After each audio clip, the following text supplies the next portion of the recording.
Hello and welcome to the Cinema Gold Show. Today we're wrapping up our review of Lost.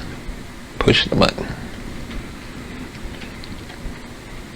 This week we are talking Season 6, the final season. As normal, spoilers are coming for the entirety of Lost Season 6. You've been warned. Season 6 of Lost is quite possibly the most scrutinized season of television in history, with both long-time fans of the series and outsiders wondering if the season would deliver both on answers and a satisfying conclusion. Showrunners Damon Lindelof and Carlton Cuse had an incredible task on their hands. With an edge-of-your-seat conclusion to Season 5, the small band of survivors we've grown to love set out on their final journey against a villainous shapeshifter on an island of mystery. In Season 4, The Constant established Lost as a science fiction series when it introduced time travel into the equation.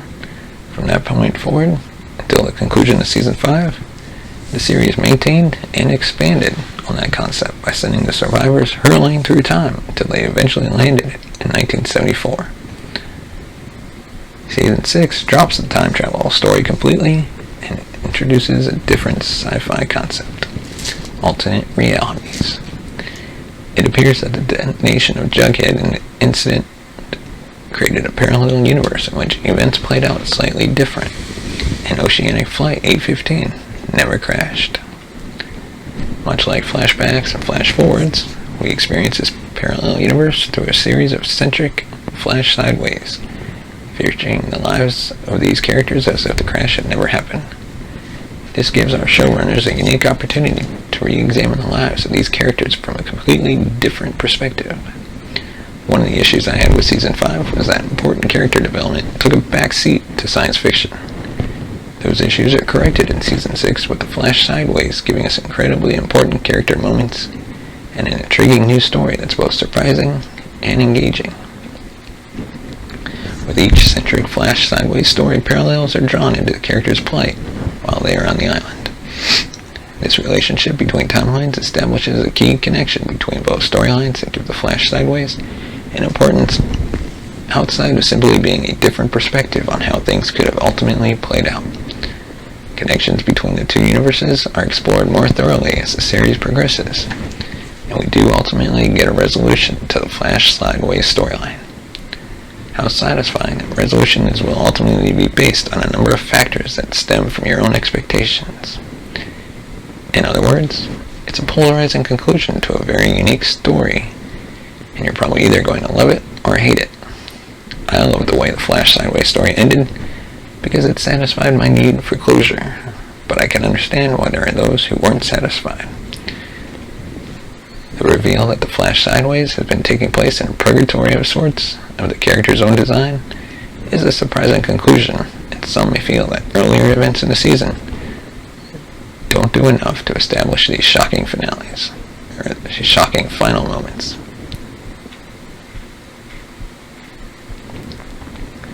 Happily Ever After stands out as the episode that had the most impact on both the universes.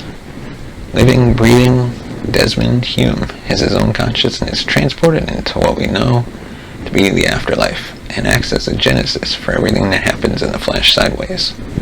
After his departure, if Desmond is never zapped with a high amount of electromagnetism, how would the Losties have ever found the closure they needed to let go?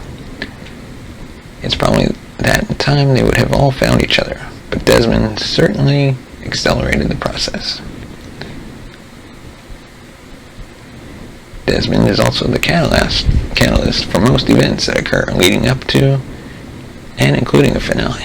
He's seen as nothing more than a tool by those around him, a means to an end. However, Desmond is infused with his own sense of purpose, with the events he experienced in the other universe affecting his mind. Desmond sets out to free those remaining on the island from their pain and suffering and take them to a better place. While the flash sideways offers up a fascinating alternate take on the lives of these characters, the story that most are primarily interested, and rightfully so, are events taking place on the island.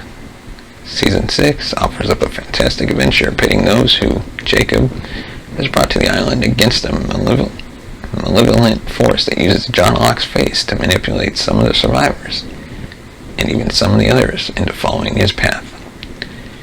In the first 2 hours of Season 6, we learn that the smoke monster is Jacob's nemesis, a man who is commonly referred to as the Man in Black. Anyone who has ever read the Dark Tower series is understandably experiencing a sense of deja vu right about now.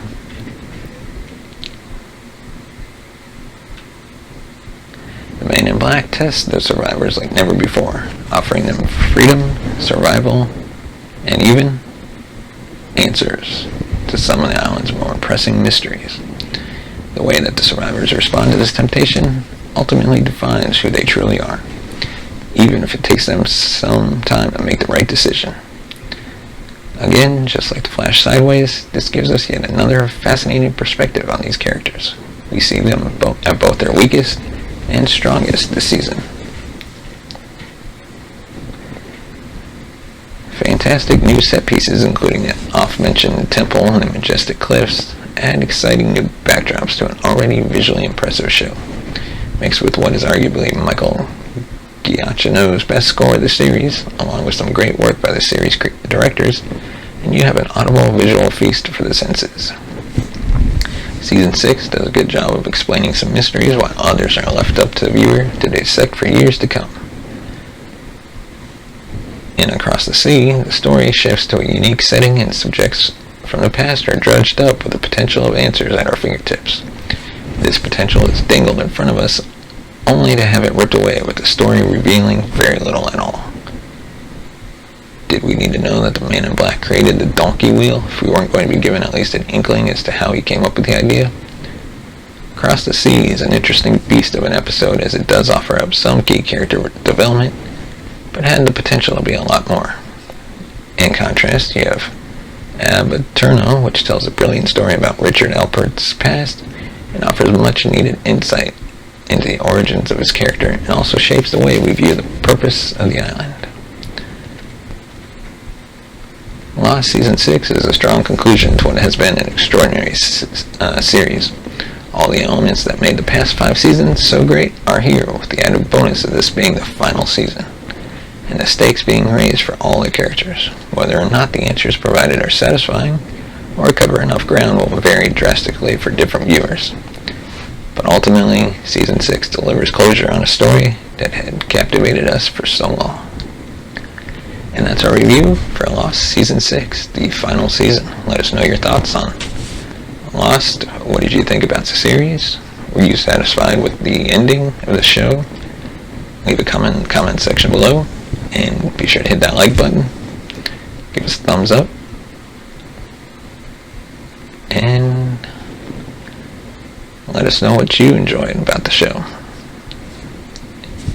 And we'll see you tomorrow for another episode of the Cinema Gold Show.